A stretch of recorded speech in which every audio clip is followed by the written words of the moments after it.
Shalom Bapak Ibu Saudara, semoga damai sejahtera dari Tuhan Yesus Kristus dilimpahkan kepada kita semua.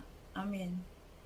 Pada kesempatan saat ini perkenalkan, saya Esther. Saat ini saya tercatat sebagai mahasiswa Sekolah Tinggi Teologia Adiwacana Surabaya semester kedua. Setelah saya mengikuti perkuliahan teologi Perjanjian Baru 2, saya mendapatkan pandangan tentang apa itu kedaulatan Allah. Dan saya ingin membagikan apa yang telah saya terima itu mengenai kedaulatan Allah. Dan pertama, mengenai pengertian tentang kata kedaulatan. Dalam Kamus Besar Bahasa Indonesia mempunyai arti kekuasaan tertinggi. Kemudian dalam bahasa Latin yaitu supremus artinya juga tertinggi. Dan secara etimologis kata kedaulatan yang diambil dari bahasa Arab yaitu daulat yang berarti kekuasaan. Jadi, arti kedaulatan Allah adalah kekuasaan tertinggi atau kekuasaan mutlak dari Allah yang tidak dapat diganggu-gugat oleh siapapun.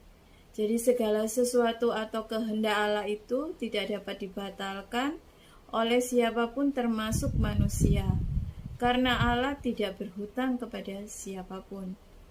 Kemudian, mengenai predestinasi berasal dari bahasa Yunani proriso yang memiliki pengertian ditentukan sebelumnya, ditetapkan, diputuskan sebelumnya. Jadi predestinasi itu ketika Allah menentukan terjadinya hal-hal tertentu sebelum hal-hal itu terjadi.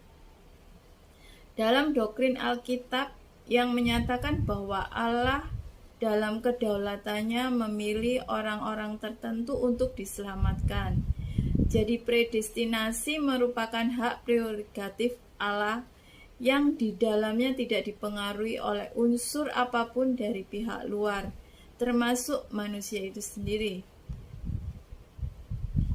Sehingga ada pertanyaan mungkin di benak kita tentang keselamatan. Pertama, kalau begitu keselamatan itu pasti sudah ditentukan oleh Allah. Kemudian yang kedua, apakah Allah adil dengan orang-orang yang belum diselamatkan? Dan yang ketiga, apa syarat dan ciri-ciri orang yang diselamatkan? Di sini saya ingin menguraikan. Yang pertama, apakah keselamatan itu sudah ditentukan oleh Allah? Sehingga ada pertanyaan tentang keselamatan. Yang pertama, kalau begitu keselamatan itu sudah ditentukan oleh Allah. Kemudian pertanyaan kedua, apakah Allah adil dengan orang-orang yang belum diselamatkan? Dan pertanyaan yang ketiga, apakah ada syarat atau ciri-ciri orang diselamatkan?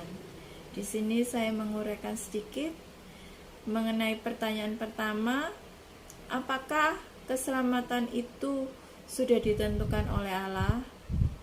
Kita dapat membacanya dalam Roma pasal 8 ayat 23 sampai 30.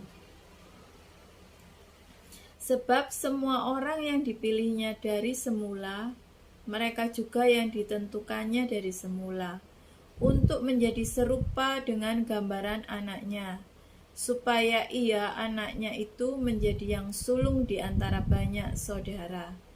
Kemudian ayat 30, dan mereka yang ditentukannya dari semula, mereka itu juga dipanggilnya, dan mereka yang dipanggilnya, mereka itu juga dibenarkannya. Dan mereka yang dibenarkannya, mereka itu juga yang dimuliakannya. Allah menentukan orang-orang tertentu untuk menjadi sama dengan anaknya, dipanggil, dibenarkan, dan dimuliakan. Pada hakikatnya Allah yang menentukan orang-orang tertentu untuk diselamatkan. Yang dapat kita baca dan lihat dalam ayat Alkitab, Roma pasal 9 ayat 11, kemudian Roma 11 ayat 5 sampai 7, dan Markus pasal 13 ayat 20. Kemudian pertanyaan yang kedua, apakah Allah adil dengan orang-orang yang belum diselamatkan? Hal yang penting untuk diingat adalah bahwa tidak ada seorang pun yang layak untuk diselamatkan dari sejak semula. Karena kita semua telah berdosa dan kehilangan kemuliaan Allah. Dalam Roma 3 ayat 23, dan pantas untuk menerima hukuman kekal. Dalam Roma pasal 6 ayat 23. Sebab upah dosa ialah maut, tetapi kasih karunia Allah ialah hidup yang kekal. Pada dasarnya Allah selalu adil bagi semua orang, karena seperti yang sudah kita baca bahwa Allah menghendaki semua orang beroleh keselamatan. Allah memang memberikan kita kehendak bebas dalam memilih. Yang kita perlu lakukan hanyalah percaya kepada Tuhan Yesus dan kita diselamatkan. Yang kita baca di dalam 2 Petrus 3 ayat 9. Tuhan tidak lalai menepati janjinya. Sekalipun ada orang yang menganggapnya sebagai kelalaian, tetapi ia sabar terhadap kamu. Karena ia menghendaki supaya jangan ada yang binasa, melainkan supaya semua orang berbalik dan bertobat. Kemudian kita baca dalam Roma 1 ayat 16. Sebab aku mempunyai keyakinan yang kokoh dalam Injil, karena Injil adalah kekuatan Allah yang menyelamatkan setiap orang yang percaya, pertama-tama orang Yahudi, tetapi juga orang Yunani.